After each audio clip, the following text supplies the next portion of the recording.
Bisa jahit kita leskan menjahit. Kalau nanti yang mohon maaf kalau yang tunanetra insya Allah akan kita belajarkan untuk les pijit.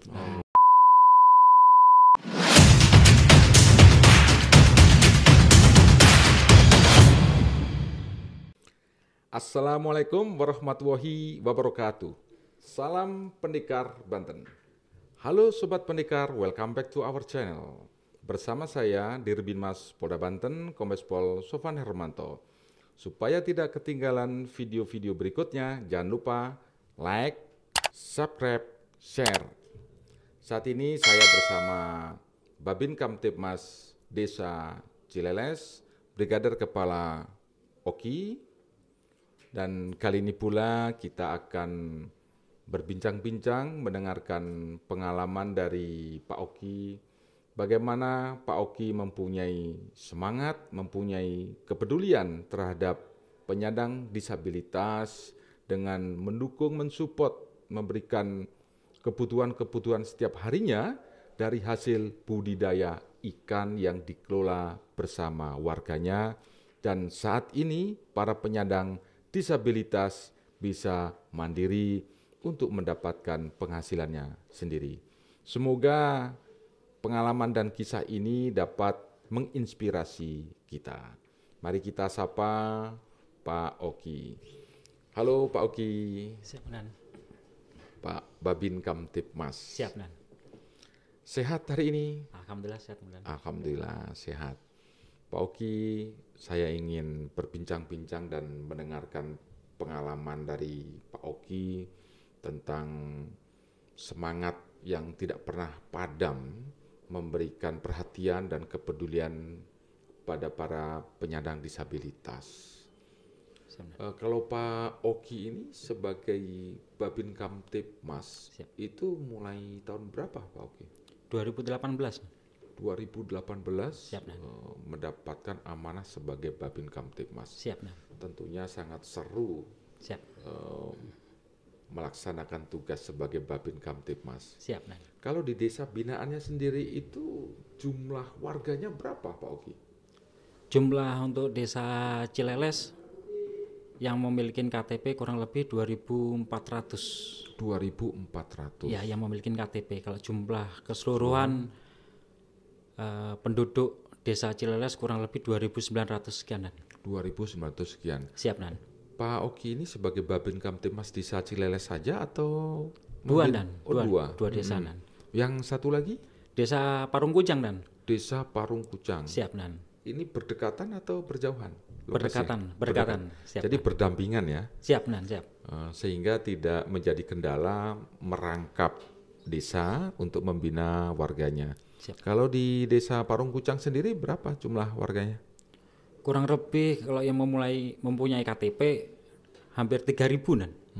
Yang mempunyai KTP, kalau jumlah penduduknya hampir 3.700. Sebagai Babin itu tentunya unik ya, menghadapi berbagai macam karakter masyarakat, warga. Siap. Termasuk mungkin juga harus lebih peduli terhadap kalang-kalangan khususnya yang masih kurang mendapatkan perhatian. Siap, betul, Nan.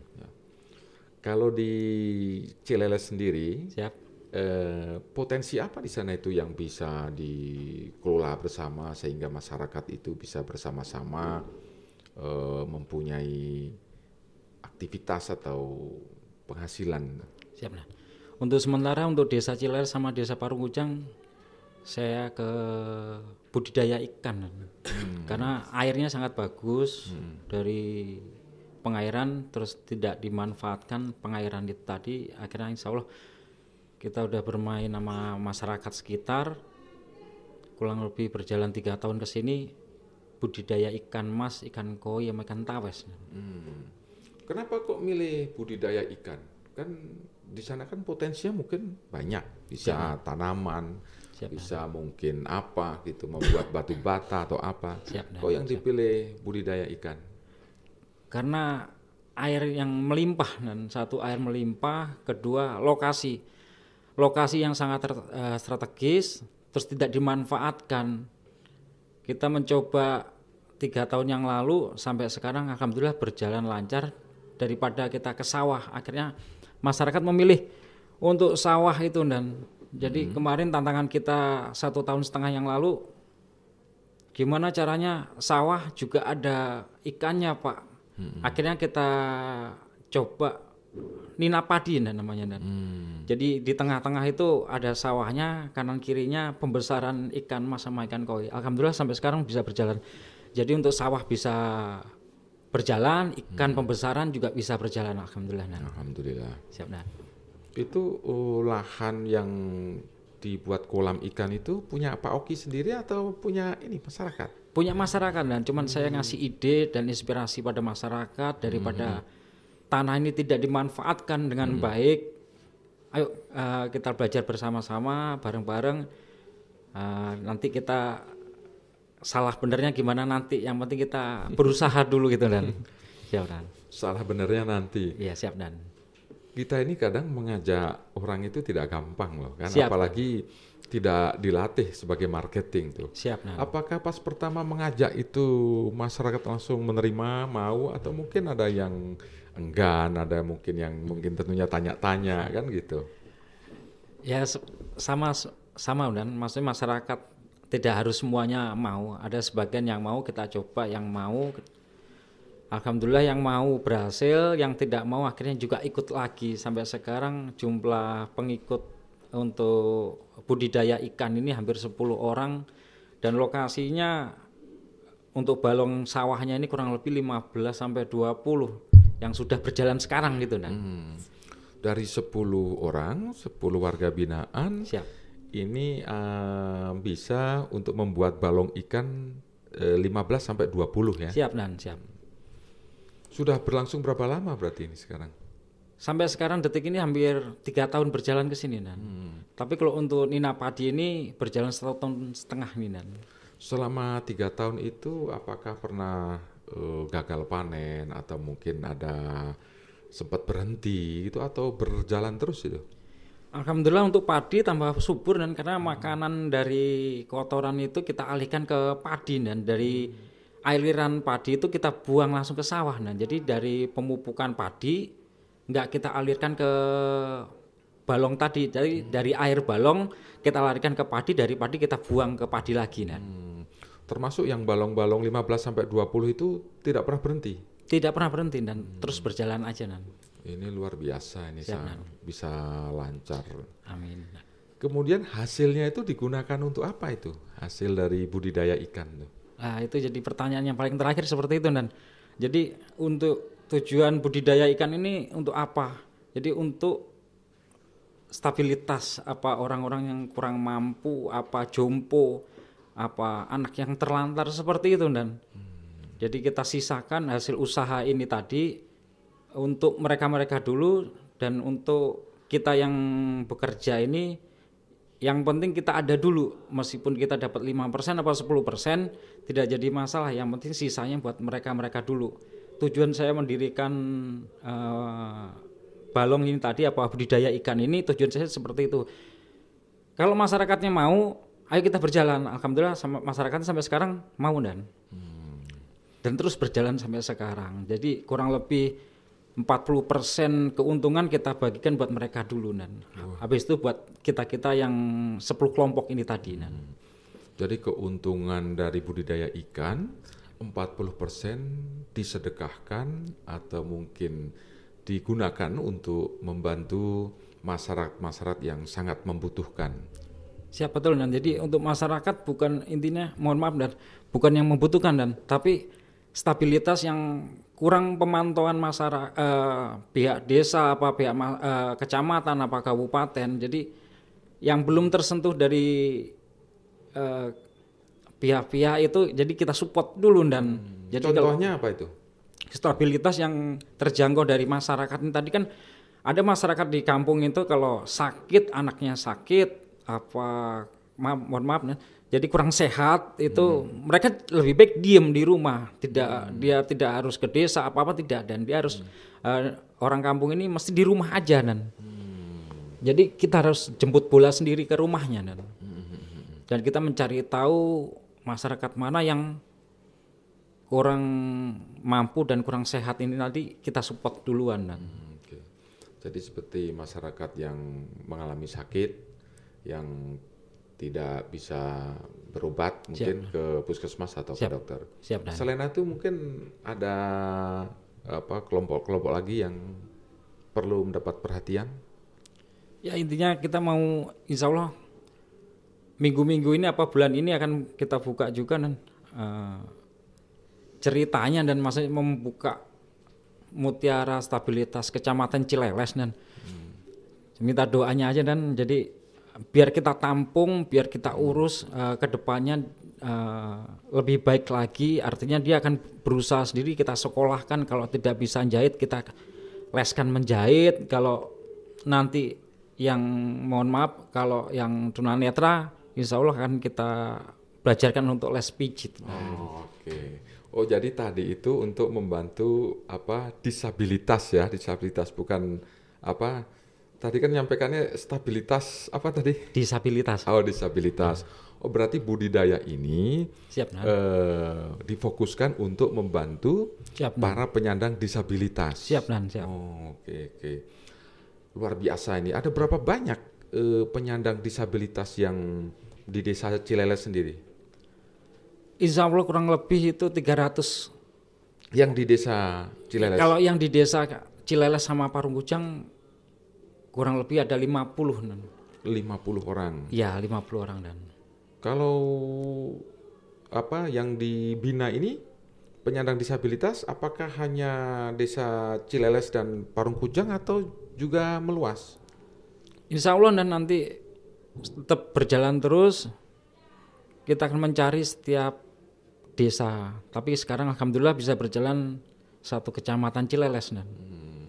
Satu kecamatan Cileles. Siap Dan. Jadi Pak Oki memetakan atau mencari para penyandang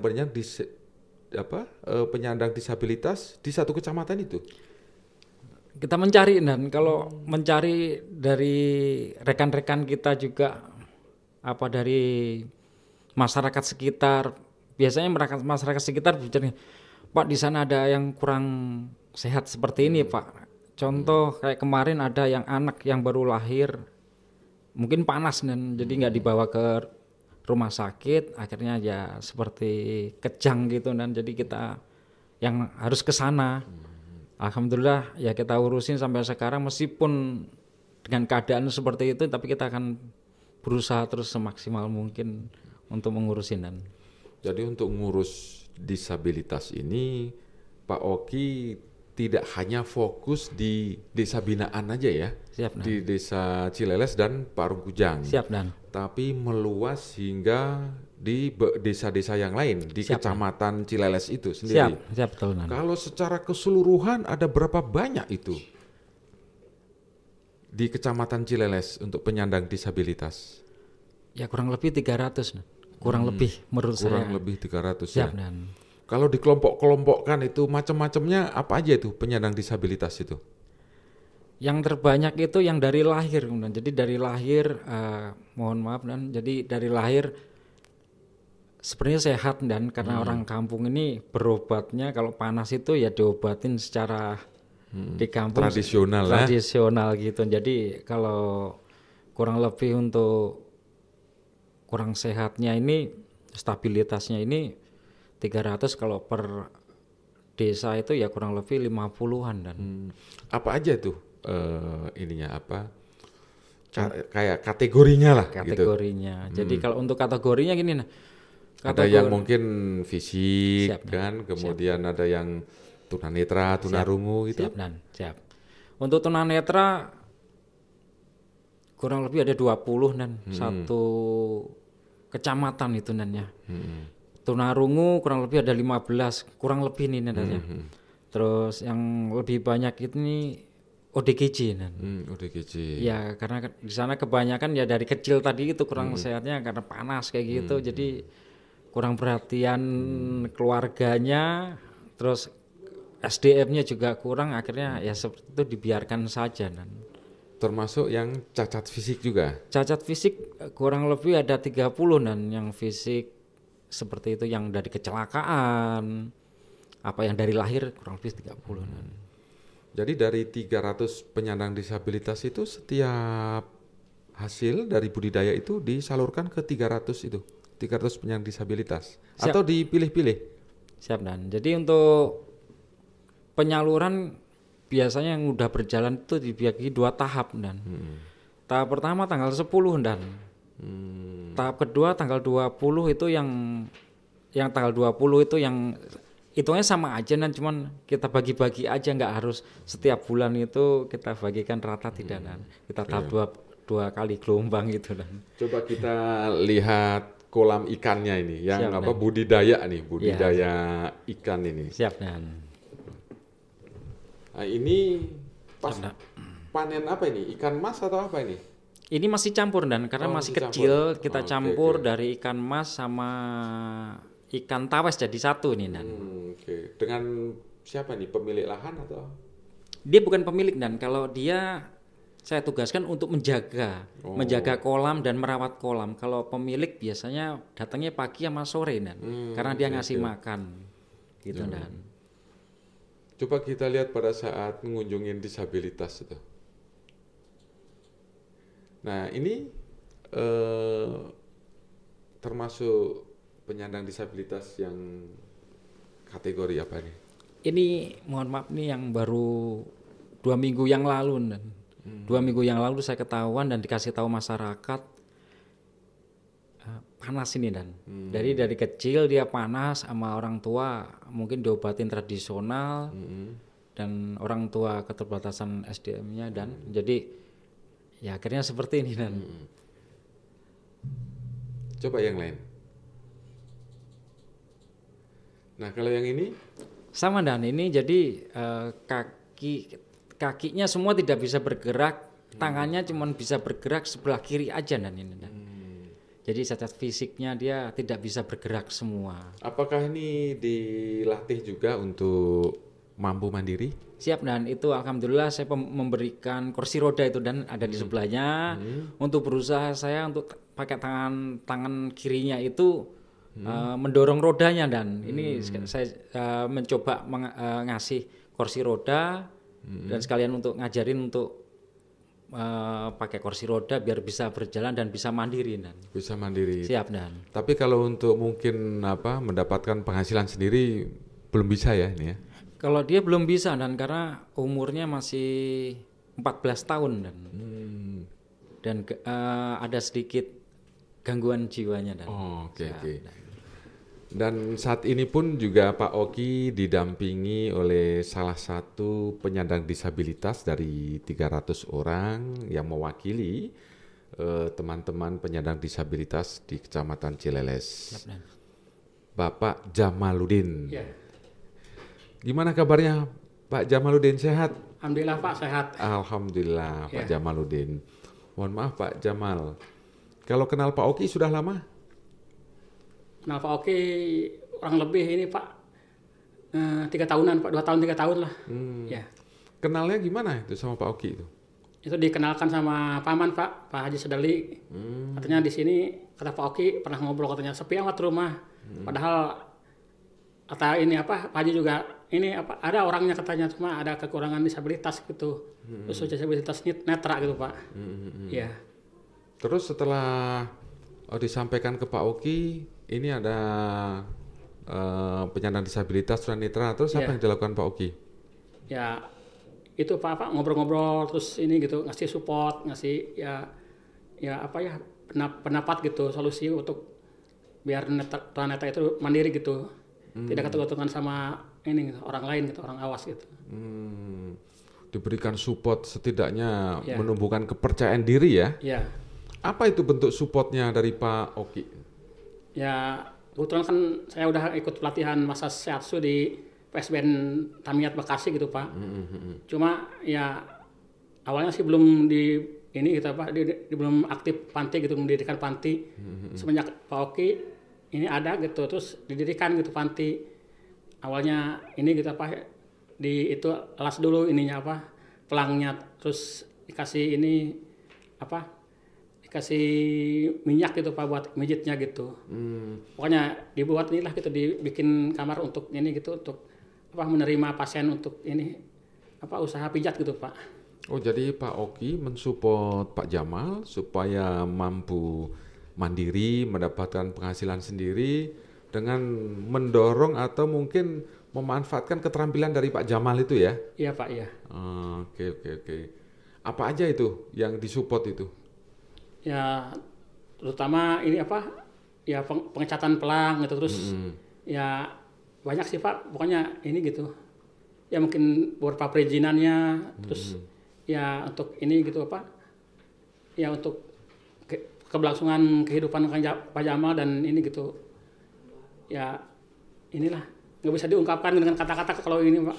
Pokoknya Pak Oki mendorong ini sepenuhnya gitu untuk apa kemajuan Pak Jamal sekeluarga gitu Pak. Oh, jadi mulanya Pak Jamal ini tidak ada penghasilan tetap, sehingga Pak Oki mendorong Pak Jamal untuk mendirikan pijat dengan disiapkan pelang, termasuk apa sarana tempat, termasuk minyak. Pas pertama buka itu apakah sudah banyak pasiennya? Belum Pak, ya sekitar 3 bulan berjalan baru ada pasien 1-2 orang gitu Pak. Oh, 1 bulan berjalan itu hanya 1-2 orang? Iya awalnya gitu. Kalau sekarang? Ya sekarang mungkin per hari ada gitu Pak, 3 orang atau 5 orang gitu. Istimewa dan luar biasa. Ya. Mungkin ada yang mau disampaikan kepada para sobat-sobat yang nonton video ini, kepada para penyandang disabilitas? Ya. Khususnya pada rekan-rekan yang disabilitas netra ya. Kebetulan Kang Jamal juga aktif di organisasi DPC Pertuni Lebak ya sebagai sekjen gitu. Teruslah berjuang gitu. Karena kita bisa bertahan hidup, jangan tergantung sama orang lain gitu. Kita harus mandiri gitu dengan segala keterbatasan kita gitu. Baik belajar formal maupun informal seperti di pesantren, teruslah belajar gitu. Biar kalian bisa mandiri gitu. Alhamdulillah ini juga Kang Jamal juga ini udah S1 SPD gitu di Universitas Pasundan Bandung gitu. Mudah-mudahan kalian juga meskipun nggak kuliah tapi memperbanyak keterampilan gitu biar tidak vakum dan bisa bermasyarakat dan bisa menghidupi mudah-mudahan keluarganya gitu. Itu mungkin Pak doa dan harapan Pak Jamal gitu.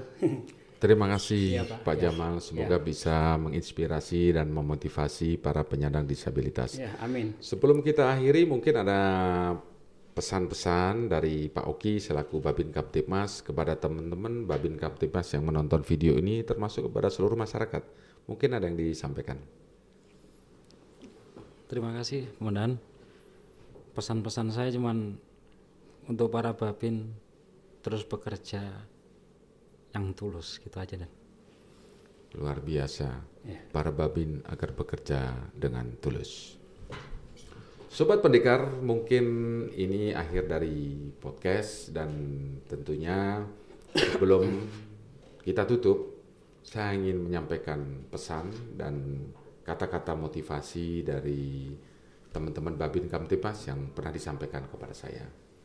Dalam melaksanakan tugas, dalam menjalani kehidupan, kadang semuanya tidak mudah, kadang tidak lancar, dan kadang banyak hambatan.